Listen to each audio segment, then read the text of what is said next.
Assalamualaikum warahmatullahi wabarakatuh. Alhamdulillahirabbil alamin wassalatu wassalamu ala asyrafil anbiya wal mursalin wa ala alihi wa sahbihi ajmain wa ba'du. Anak-anakku semuanya, sebelum perkuliahan dimulai, saya ingin mengingatkan kalian bagi mahasiswa atau mahasiswi yang belum mengumpulkan tugas mingguan, segera dikumpulkan karena segera direkap. Jadi tugas yang kamu kumpulkan setiap minggu sekali itulah absen kalian. Jangan sampai nanti saat ujian akan tiba kalian belum mengumpulkan sehingga ujian kalian tertunda, nanti akan mengganggu perkuliahan Anda sampai wisuda Anda. Jangan sampai. Mari kita mulai dengan bacaan basmalah. Bismillahirrahmanirrahim. Pada hari ini kita akan mengkaji tentang panduan Islam dalam pengelolaan pekerja. Intinya apa? Intinya dalam Islam itu tidak boleh saling mendolimi. Maksudnya apa? Jangan sampai saling merugikan. Pekerja tidak dirugikan, kemudian pemilik juga jangan sampai dirugikan. Jadi kedua-duanya tidak saling merugikan, tapi sebaliknya kedua-duanya saling menguntungkan. Itulah yang diinginkan oleh Islam dengan istilah antarodin. Antarodin artinya apa? Kedua-duanya saling rela, kedua-duanya saling puas, kedua-duanya saling mengerti dan saling senang dengan apa yang dicapai dalam pekerjaan tersebut. Untuk itu maka Islam memberikan panduan, aturan-aturan bagaimana umat Islam yang memiliki pekerja diberi panduan-panduan bagaimana mengelola pekerja dengan baik. Bagi yang mereka bekerja, bagaimana menjadi pekerja yang baik sehingga benar-benar keduanya dapat mencapai apa yang kita sebut tadi apa? Saling rela, saling senang, saling puas, saling ridho dan sebagainya. Mari kita mulai.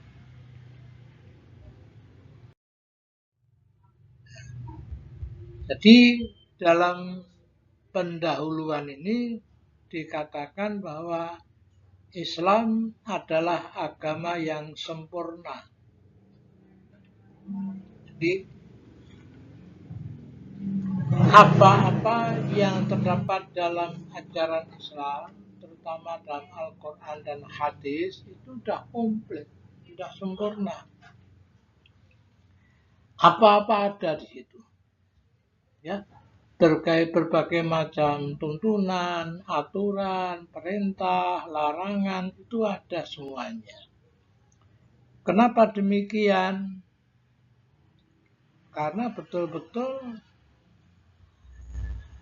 tujuan pokok adanya aturan-aturan itu untuk kebahagiaan manusia dunia dan akhirat.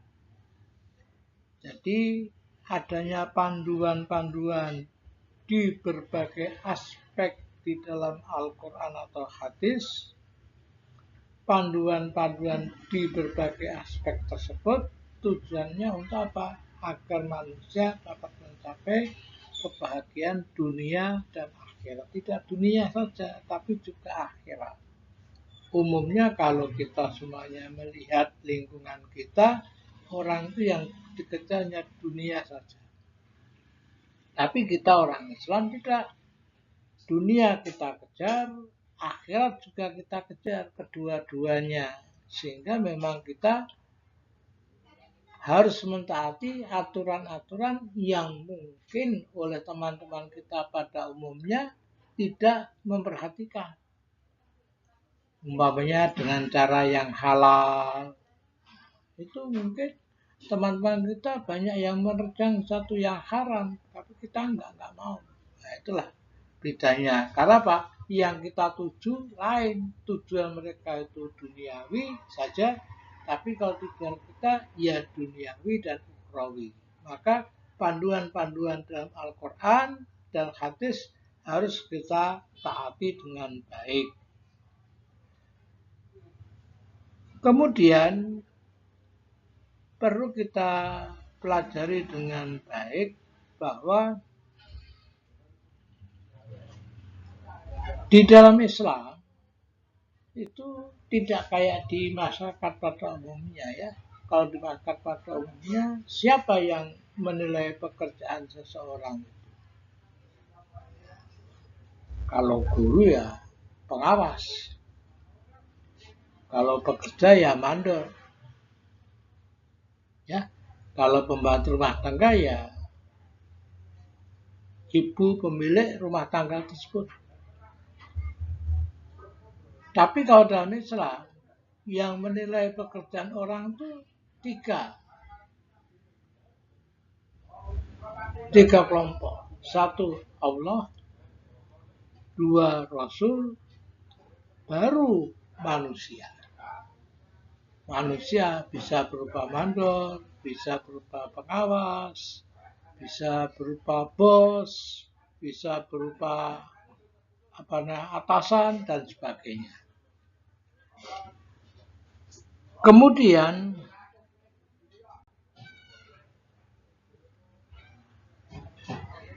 kita semuanya akan melanjutkan kajian berikutnya. Nah, ini pengelolaan pekerja dalam Islam. Jadi dalam ayat ini semua apa yang diciptakan Allah di muka bumi ini semuanya untuk manusia. Flora fauna yang jumlahnya ratusan ribu, macam-macam itu dengan aneka buah-buahan, aneka bunga, aneka daun, aneka akar. Semua binatang yang berkaki 4, berkaki 2, yang melata, yang berenang, semuanya untuk manusia. Ya. Maka la'allakum la'ayati liqaumi yatafakkarun. Nah, ini bagi orang yang mau berpikir ya. Kita harus menggunakan akal kita supaya kita menyadari bahwa apa yang diciptakan Allah di muka bumi itu adalah untuk kita semuanya. Berikutnya, di sini diterangkan bahwa kehidupan manusia, ya, kedudukan manusia dalam hubungannya dengan manusia lain yang ideal telah dijelaskan Allah dalam kitabnya dengan karakteristik sebagai berikut. Ya. Ini harus kita pahami dengan baik. Pertama, kita itu dengan orang lain harus tanggap teman kita itu orang lain adalah saudara. Innamal mu'minuna ikhwah. Manusia itu dengan yang lain adalah saudara. Harus seperti itu ya. Kalau saudara, maka harus menciptakan apa? Saling tolong menolong. Yang sakit ditengok yang sehat, yang miskin dibantu oleh yang kaya, ya. Kemudian yang lemah dibantu oleh yang kuat. Nah, yang bodoh diajari oleh yang pandai. Itu namanya tolong menolong. Berikutnya, berlomba dalam kebaikan. Jadi manusia itu mempunyai apa? Mempunyai watak ingin berlomba satu dengan yang lain. Boleh berlomba, boleh, karena itu watak manusia. Tapi diupayakan berlomba itu dalam kebajikan. Fastabiqul khairat. Nah, itu lambangnya Muhammadiyah ya. Tulisan yang ada di lambang Muhammadiyah apa? Fastabiqul khairat. Berlomba-lombalah kalian dalam kebaikan. Jadi mahasiswa berlomba-lomba bagaimana supaya IP-nya paling tinggi. Bagus. Bagaimana mahasiswa berlomba jamaahnya ke masjid lebih rajin. Mahasiswa berlomba bagaimana dia membaca Al-Quran, berapa ayat, berapa surat yang dihafal. Itu namanya berlomba dalam kebajikan. Bagaimana mahasiswa berlomba supaya bisa birrul walidain, berbakti kepada dua orang tua. Itu namanya berlomba dalam kebajikan. Berikutnya, manusia juga harus berupaya toleransi agama. Ya. Jadi toleransi itu dalam kita umat Islam ada dua. Toleransi dalam agama kita dengan umat non-Islam, non-Muslim harus bergaul dengan baik. Mari bapak-bapak yang Muslim, yang non-Muslim kita berkumpul kerja bakti membersihkan kampung halaman. Ya, silakan. Itu namanya apa namanya? Bersatu. Ya. Kalau ada teman yang Kristen atau Katolik atau Hindu atau Buddha atau Konghucu, ya ditengok. Kalau dia meninggal, ya takziah. Ya, itu namanya apa? Toleransi agama. Yang kedua apa? Toleransi dalam memahami ajaran agama Islam. Itu sesama orang Islam ya. Jadi umat Islam satu dengan yang lain harus toleransi dalam memahami agama. Karena agama itu kadangkala dipahami oleh para ulama dengan pendapat yang berbeda-beda. Maka kita harus toleransi. Ada teman pas memulai puasa hari Kamis, tapi teman kita itu puasanya hari Jumat. Tidak apa-apa, toleransi. Ada teman kita yang puasanya hari Rabu, tidak apa-apa. Lebaran, kita lebaran hari Kamis, hari Sabtu ya, hari Sabtu. Teman kita ada yang hari Ahad, bahkan ada yang hari Jumat, ya tidak apa-apa ya. Itu namanya toleransi ajaran agama. Berikutnya apa? Kita harus memiliki apa? Sikap istiqomah. Jadi di sini nomor 2 di bawah ya, selalu istiqomah, teguh dalam amalan yang baik. Rajin kuliah. Semester 1 rajin kuliah, semester 2 rajin kuliah, 3 rajin kuliah, semester 4 rajin kuliah, semester 5, 6, 7 rajin kuliah. Itu nama istiqomah.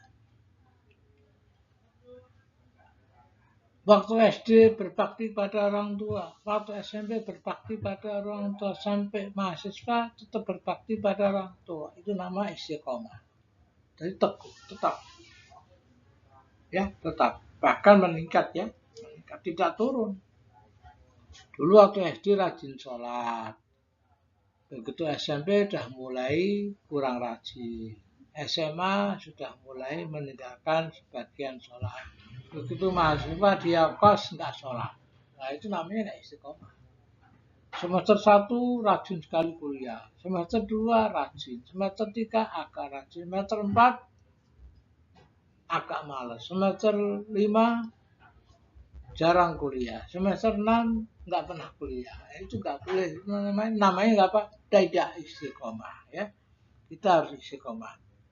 dalam melaksanakan kebajikan ya. Berikutnya adil. Adil itu apa? Adil itu menempatkan sesuatu pada posisinya. Namanya adil.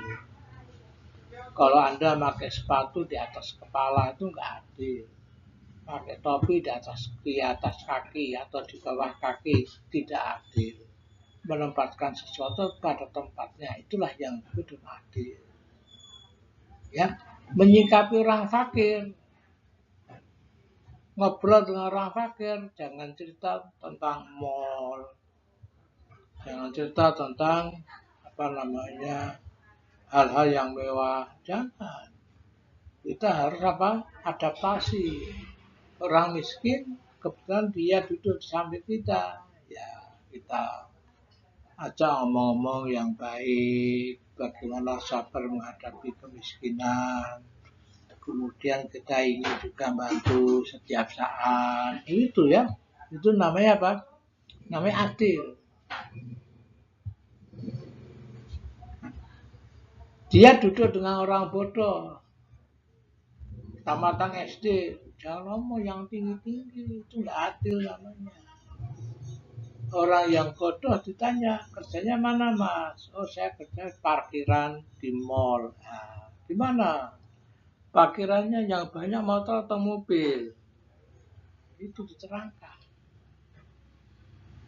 Jadi adil itu apa? Menempatkan sesuatu pada posisinya. Berikutnya,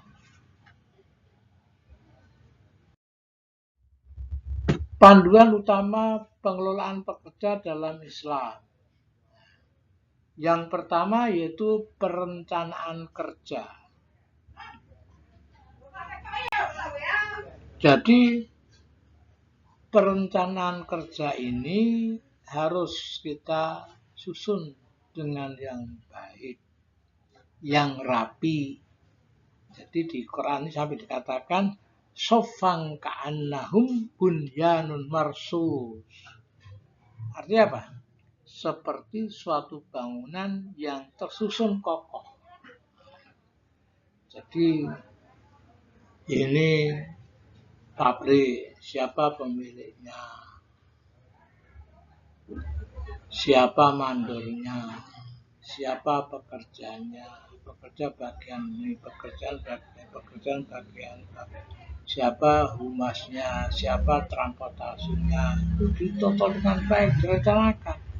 Kerjanya apa, setiap orang kerjanya apa, ditotal dengan baik. Itu namanya apa?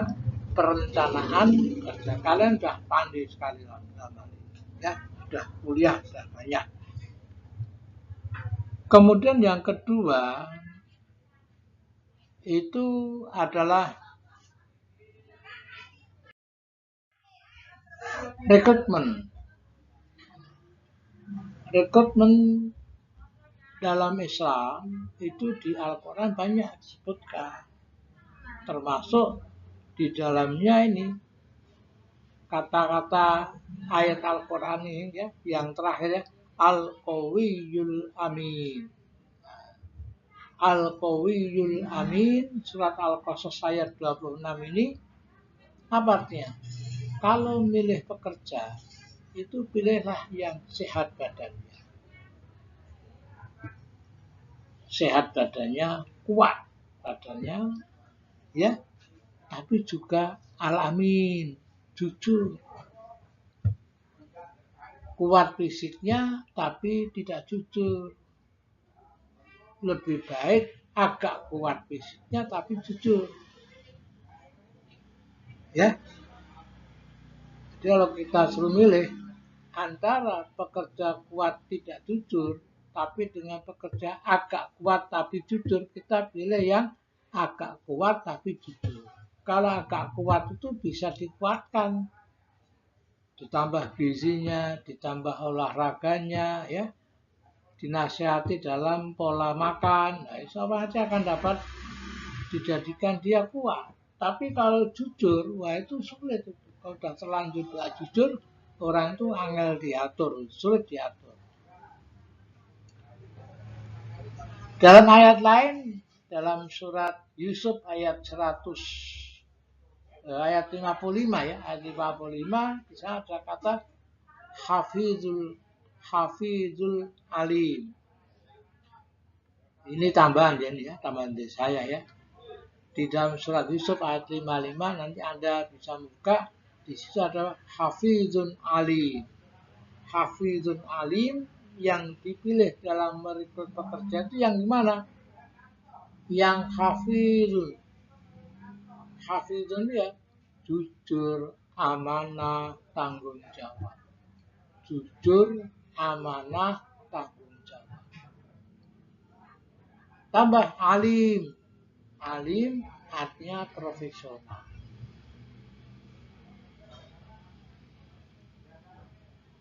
Jadi kalau kita gabungkan minimal ada 3 rekrutmen dalam Islam ya. Al-Qawiyul Amin.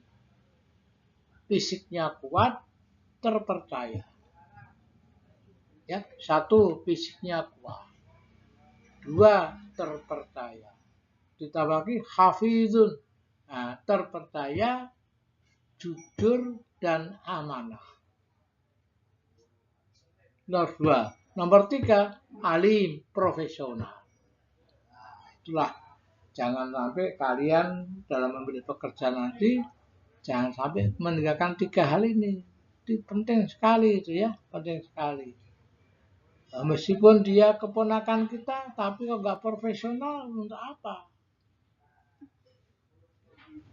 Itu anak teman kita, tapi kalau dia tidak aman, untuk apa? Nanti akan memperstanda ya. Dia jujur, amanah, tahu jawab, profesional, tapi fisiknya sakit-sakitan, untuk apa? Masuk 2 hari, izin 5 hari, masuk 2 hari, izin 1 minggu, itu nanti repot, ya, pekerjaannya repot. Pilih Al-Qawiyul Amin dan Hafizun alim, kuat, terpercaya, tanggung jawab, dan profesional. Itulah rekrutmen dalam Islam. Berikutnya adalah penempatan kerja. Ini dikatakan kullu ya'malu ala sakilatih. Jadi setiap orang bekerja sesuai dengan bidangnya, sakilatih.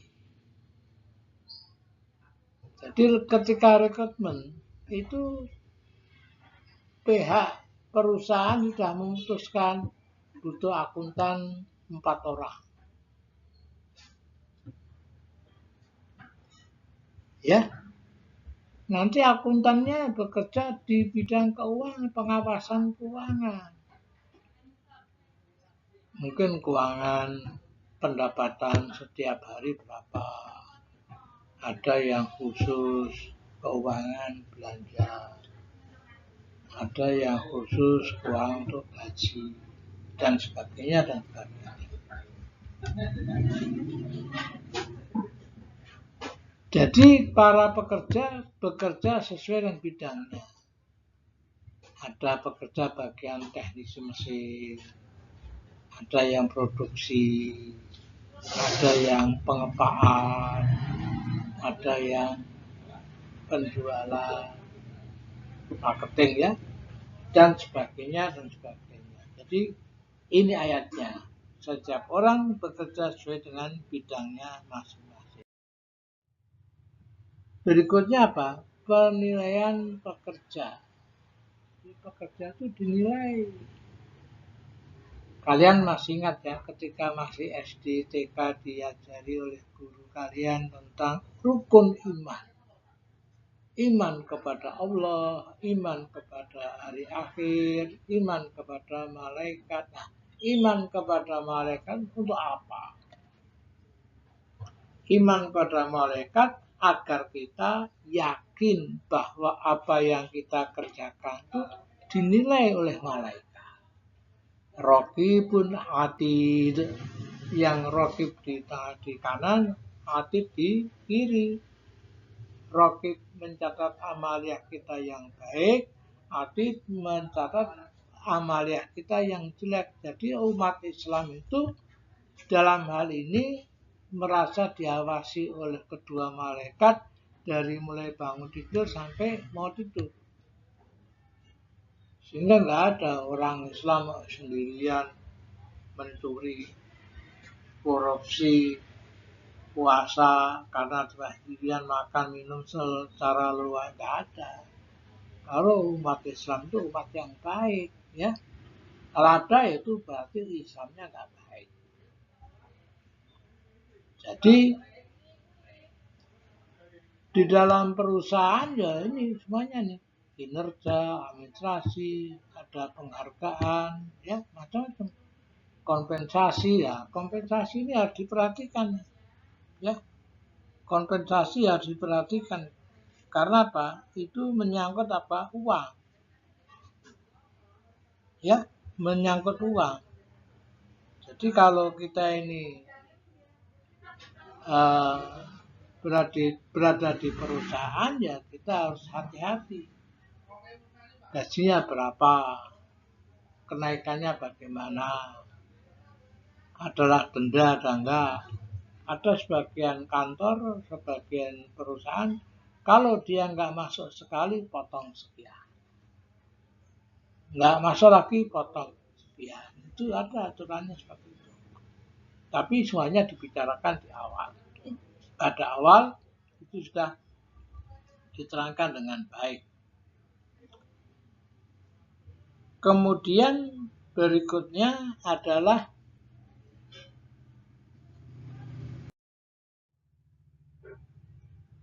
promosi jabatan.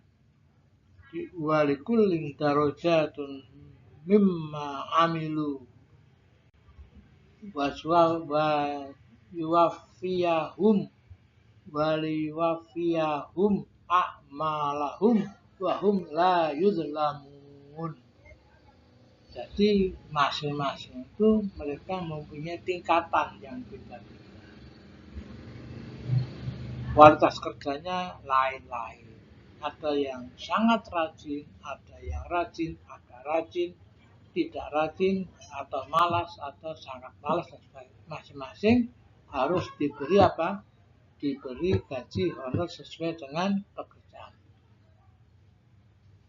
Jadi kenaikan pangkat bagaimana? Nah, di sini pekerja naik pangkat begini. Pekerja diangkat sebagai pejabat di dalam perusahaan, ya di sini. Ini likulin darajat. Setiap orang mempunyai apa? Tingkatan.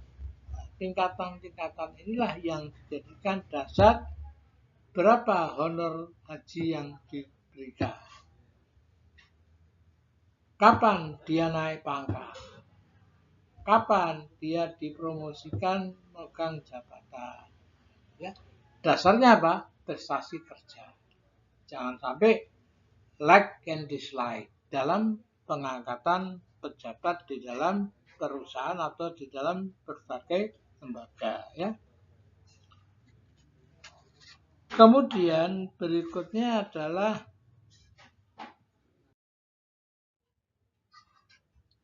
kompensasi. Ada jelas yang kompensasi, ya. Kompensasi itu harus jelas. Nah, ini jelas, harus jelas. Berapa? Gajinya berapa? Gaji pertama berapa? Oh, 80% berapa?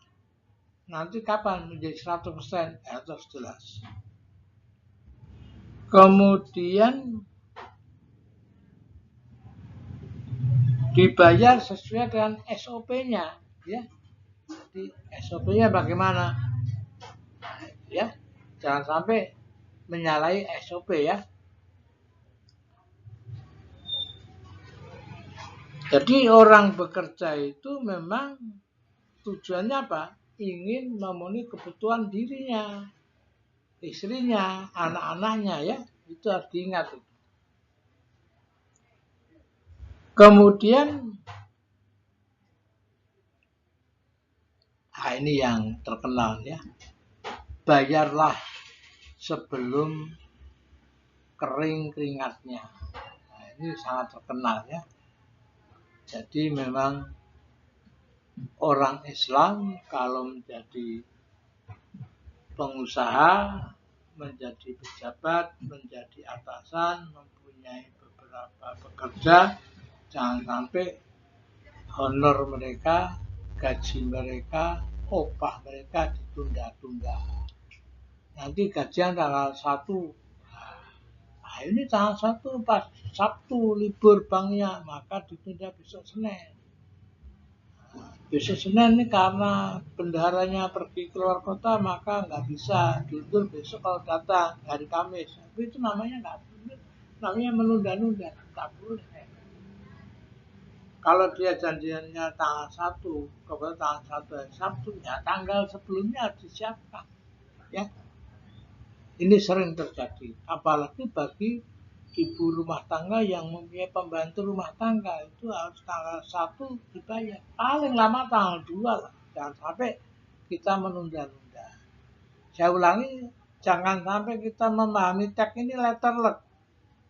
Ya, dibayar sebelum keringatnya. Itu dan setiap ngajar dibayar.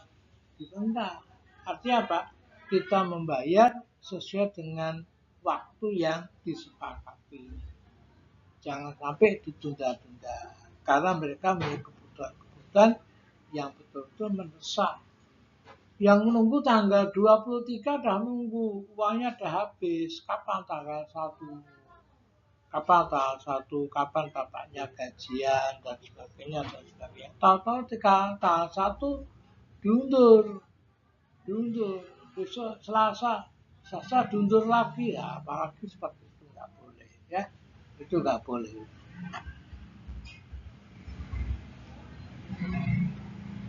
Kemudian berikutnya apa? Keselamatan kerja. Jadi memang kita semuanya harus hati-hati, ya. Oh, tadi ini ya. Nah, ini kita hati-hati dalam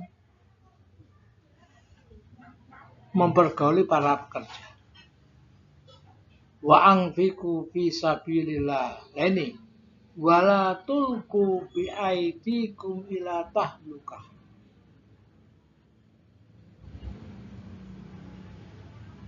Kalian jangan menjatuhkan diri kalian dalam kebinasaan. Jangan. Jadi untuk pribadi kita ya, kalau kita itu tensinya tinggi ya jangan makan durian. Nggak boleh. Jangan makan makanan-makanan lauk pauk yang asin, ya, banyak garamnya, jangan. Siapa yang tensinya tinggi tetap memperbanyak garam dalam makan, tetap makan durian, tetap makan daging-daging merah, itu semuanya berarti dia menjatuhkan dirinya pada kebinasaan. Ya, ada sebagian teman kita itu sudah tensinya tinggi, nekat makan durian, dia jatuh, meninggal, ya. Karena apa? Itu berarti dia menjatuhkan pada kebinasaan. Dokter menyatakan Anda dalam kondisi nggak sehat, maka bulan Ramadan ini Anda nggak usah puasa dulu. Nekat puasa, ya. Akhirnya jatuh, binasa, meninggal. Nah, seperti itu kita informasikan pada pekerja. Di pekerja itu juga kita beri makan minum, kalau aturannya seperti itu ya, maka makan minum yang baik, yang bergizi. Yang bergizi tidak harus mahal, ya. Barang murah yang bergizi banyak. Ya, Jadi sekarang kan ada itu, jurusan keselamatan kerja itu ada fakultas teknik ya. Nah, itu tujuannya untuk apa? Tujuannya agar para pekerja itu selamat dalam bekerja, menggunakan berbagai peralatan. Kalau mereka ada yang luka karena bekerja, kita bantu, kita upayakan, kita atasi dengan baik. Ya. Itu namanya apa? Namanya keselamatan kerja. Jadi orang yang bekerja dijaga betul kesehatan mereka, koper diberi waktu untuk apa? Untuk olahraga, ya. Kan bekerjanya 1 minggu 6 hari ya. 1 hari diadakan apa? Sepak bola bersama, voli bersama, badminton bersama, tenis bersama, tenis meja bersama, lari bersama, senam bersama. Itu diadakan untuk apa? Keselamatan kerja. Kemudian juga ada pelatihan menggunakan peralatan. Jangan sampai nanti ada yang sakit karena apa? Salah teknis dalam penggunaan peralatan. Maka ada yang meninggal. Jangan sampai. Itu semuanya diupayakan jauh sebelum dimulainya pekerjaan.